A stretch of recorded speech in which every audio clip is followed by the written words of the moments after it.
You know what time that is, folks. You betcha. That's another noon whistle. And if you haven't noticed, John's in a pretty cheerful mood. I'm Chris Stradier. And I'm John Anzalone. And Chris, who do we have with us today? We have Mr. Craig Poshepny, the Executive Director of VIP Services. His second time on the noon whistle. Welcome, Craig. I feel honored to be invited back the second time. This is great. Yeah. Well, yeah, I do have to pull over here. You're a basketball official. I am. Ran track at UW La Crosse. Correct. Had sons who were competitive athletes. Did one or both play college sports? Just one played college sports. At Beloit, right? Beloit College, played Okay. basketball and golf. Yeah. All right. And then last week we had some alumni on the Mini Hoop League. And just so everybody knows, if you listen to them, and I'm talking to you, Kyle, Billy, and Sam, you guys whiffed on your picks. I'm just saying. They did. Yeah, You really whiffed. So, but nevertheless, you were up at Milwaukee with My son, my youngest son went to Iowa State, so he flew in from Florida for the weekend to go to some Iowa State games. We had a great time. It was a lot of fun. That's fun. Yeah, It's a great crowds time. were good. Crowd was great. Did any of the local establishments take advantage of NCAA first round pricing? I didn't think the pricing was too crazy. But I've done the few establishments that I visited. The Pfizer's not cheap. Nothing's cheap. Nothing's cheap there. So yeah, if you could enjoy that, just as I said to my son, it's just money. It's just money. money. And he's an engineer, so He's an engineer. He's fine. yeah, we're Good good. experience. We're good. All right. What are we doing today, though? We're talking about VIP. Yeah. So I think it's a good opportunity. Craig, you are in what, third year? I just passed my third year, January 10th. I hit 3 years, so it's a little over 3 years. Nice. Just as VIP. So you've had 3 years there, a lot of changes. We're really kind of wanted to have you on just to kind of update the community on what's new and what's going on at VIP. I know you had some mergers, you've taken on some new contracts. Why don't you just share with the listeners and viewers and what's going on? Well, Seeds of Hope has been around. They were in Elkhorn here for the last 7-8 years, and we came to an agreement last year, and we actually absorbed the Seeds of Hope organization, which has been great for us. We like their philosophy of horticulture therapy, culinary therapy. So we agreed that it would be a great opportunity to merge our two together.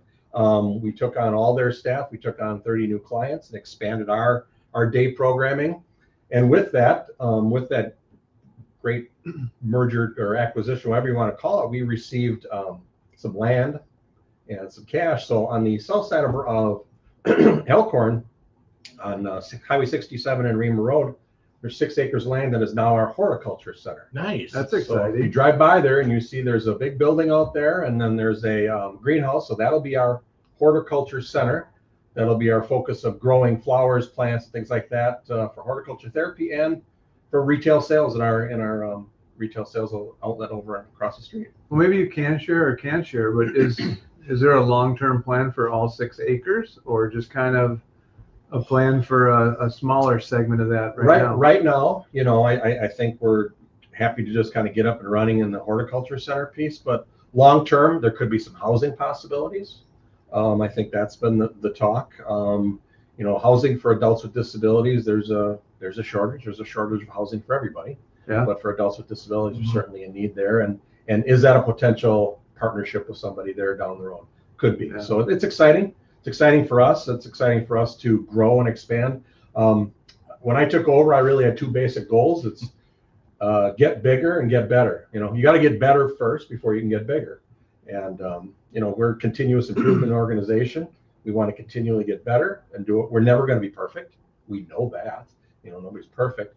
But how do we continue to get bigger? And we've seen great growth over the last 3 years. So it's real exciting. Yeah, well, doing stuff and partnering with VIP, Chris and I certainly know that both of those are true, and both of those are things that you've done in your 3 years already, and that's pretty exciting. And with the land, we know they're not making any more land, so you can't hurt to have land. Yeah, land is never a bad thing to have. So, Craig, I see a lot of vans driving around the county. Talk a little bit about the relationship with Walworth County and the transportation contract. Yeah, absolutely. VIP is fortunate to be the shared ride vendor for the Walworth County. Now, shared ride is an opportunity. Anybody in the county can utilize shared ride. At any given time, there's 16 to 20 vehicles on the road, cruising around the county, taking people back and forth. 40% of the people that are utilizing the service are going to medical appointments. 40% are using it to get to work, which is awesome. You don't have a car, don't want a car, whatever, can't afford a car. Another 20% is socialization. So any given time, Monday through Sunday now, we just added Sunday services in January. So there's 2 or 4 vehicles on the road on Sunday too. So if you need to get to the store, you need to go to church, you need to go visit someplace, shared ride is a great opportunity to use that. So the partnership with Walworth County has been a great partner. They're really been solid to work with. So there's vehicles on the road and they're available to utilize and get to where you need to be. I know. Can I call that? Go ahead. Can you call that up right away, or do you need to schedule that ahead of time? Really, we need you to schedule at least 24 hours in advance. Occasionally we can squeeze somebody in. We're not Uber. We're not Uber, and we don't want to be Uber. Sure. But our goal is to be as convenient as we can for those people that need to utilize the service. So yeah, if you can call us up within 24 hours, there's going to be a new app coming out. So there'll be an app that you'll actually be able to utilize that. So you still have to initially call up, kind of get into the system. You got to get you into the system. Once you're in the system, it goes pretty smoothly.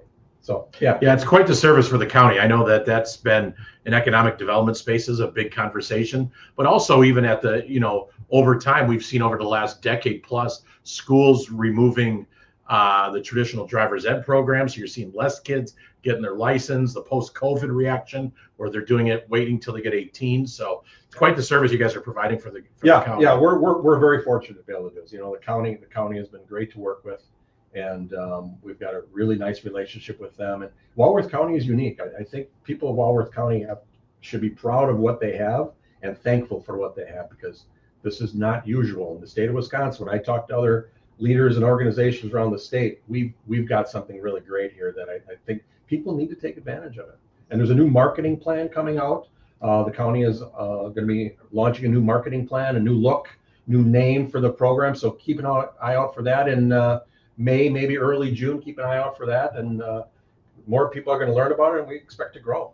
It's awesome. Great. Yeah, thanks. Yeah, thanks for all you do. So we got the Seeds of Hope acquisition, the contract.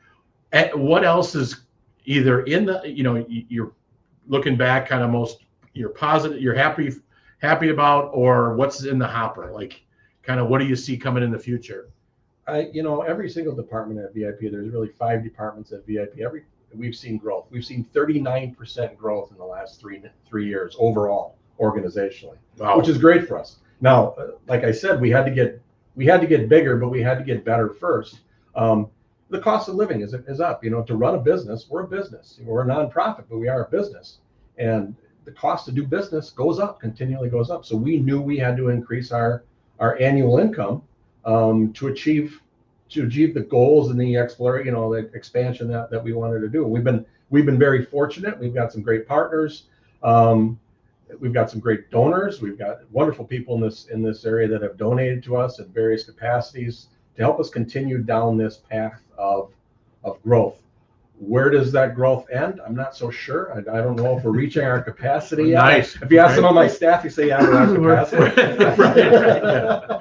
Enough, Craig. Right. Enough, Craig. But I don't know what that looks like yet. We just want to continue to smart growth, continue to be successful in what we're doing, be innovative, look for new opportunities, and support the adults with disabilities in Walworth County the best we can, giving them a better life, whatever that looks like. What does that support look like? Or I guess maybe what are some opportunities that you provide for your clients? and yeah. Right. And different programming that we have a pre-vocational program, which is really a training program. You can work in our facility, learn some skills, some socialization, some work skills, with the goal of potentially getting a job in the community, whatever that may be.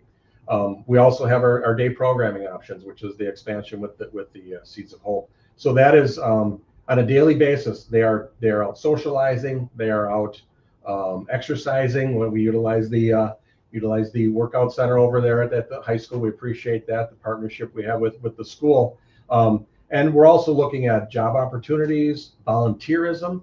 We do a lot of volunteering. We're doing Meals on Wheels once or twice a week now, I believe, in this area. We're doing, not only Elkhorn, but we've done some East Troy, we've Oh, done wow. some Williams Bay.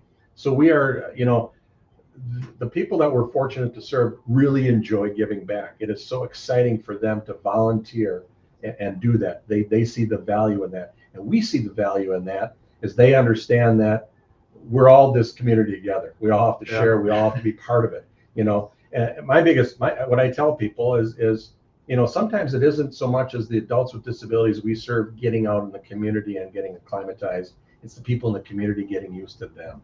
True. And they're around, they're with you, they're amongst you, they're part of they're all citizens, and we all have to live together the best we can. It's funny. I was talking to the new executive director at Habitat, who I know you've been meeting with here and there, and he said to me, he goes, he's worked for a long time in Habitats, and he's been up in Eau Claire, and he compared it to, what is it, the Kevin Bacon? You're always like every six removed from Kevin Bacon, or how they described it. He said Eau Claire was like every third person. He said, what I realized about Walworth County is it's about every two people, maybe 1.5. And the reason I bring that up is because you're talking about that connectivity. And you think about how, John, you take a leadership role in Rotary on the Meals on Wheels, making sure that's supporting. You have, you got obviously students connected from our school. You got VIP connected.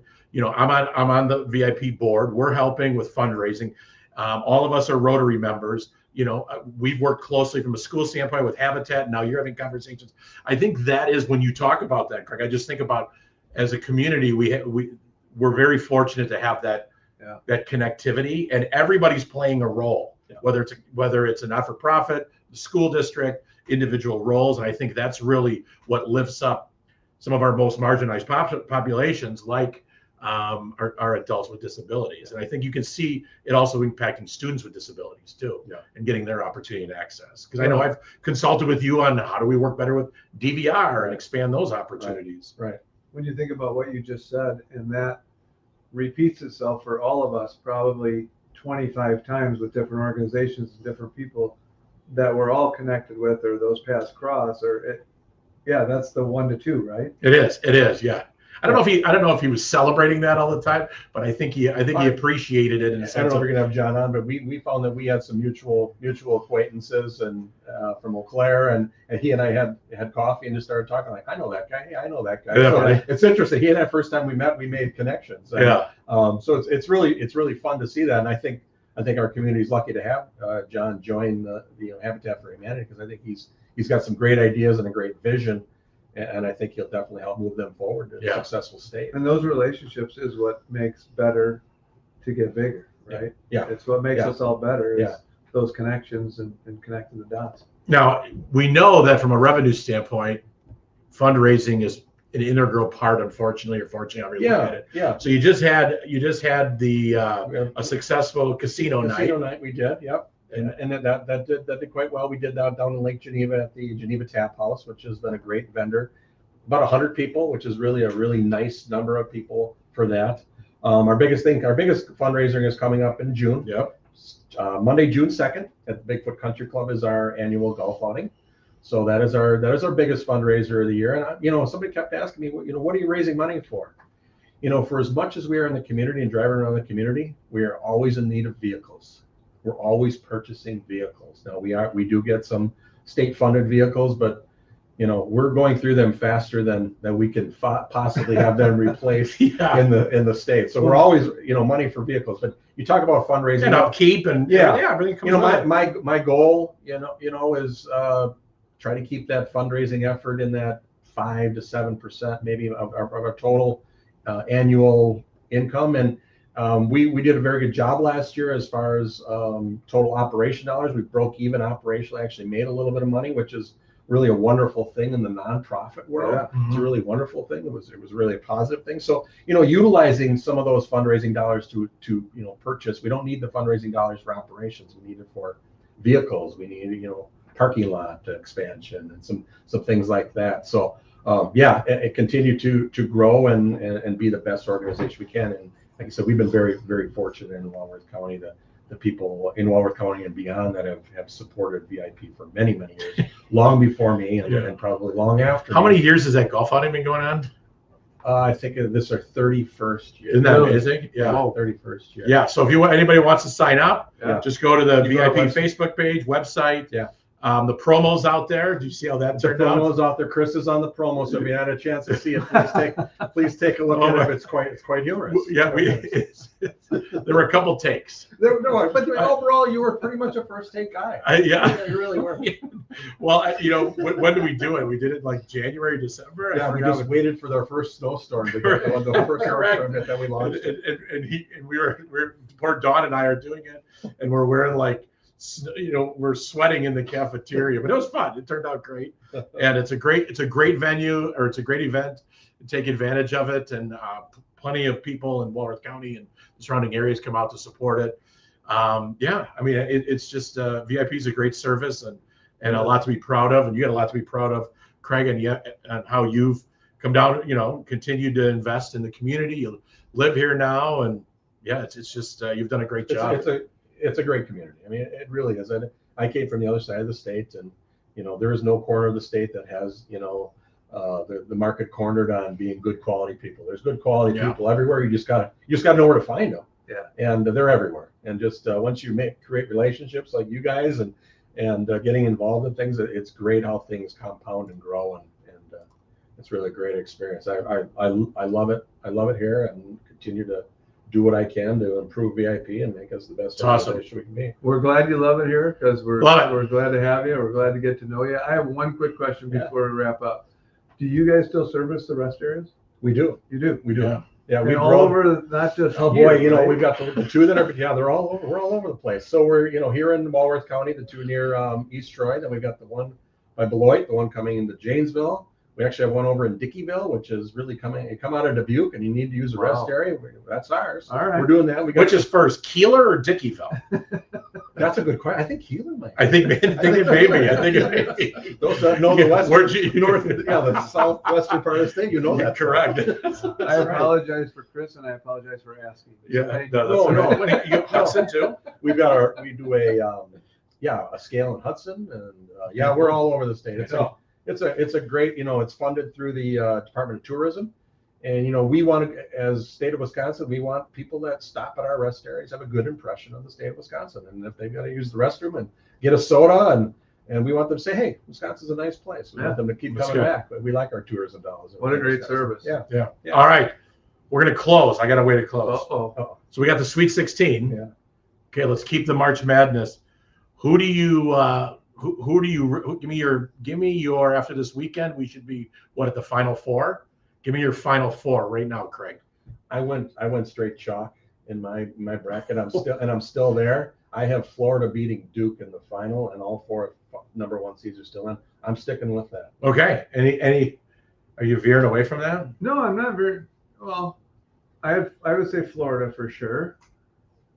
After that, I really don't know because of all these upsets. Like, I think I picked everything wrong to start with. Yeah, 3 seeds took a hit. Yeah, 3 seeds. 3 seeds took a hit. Yeah, they were tough.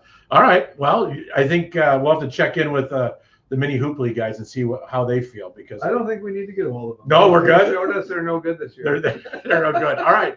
Number ones are going to make it. You got Florida winning it all. Florida winning it all. I'm going to go with I'm going to have Duke still winning it all. Yeah. They looked pretty good. It's a good call. You saw Con Knipple? Yeah, Con Knipple. He'll be probably a top 10 pick. Yeah, I tell you what, that young man can play.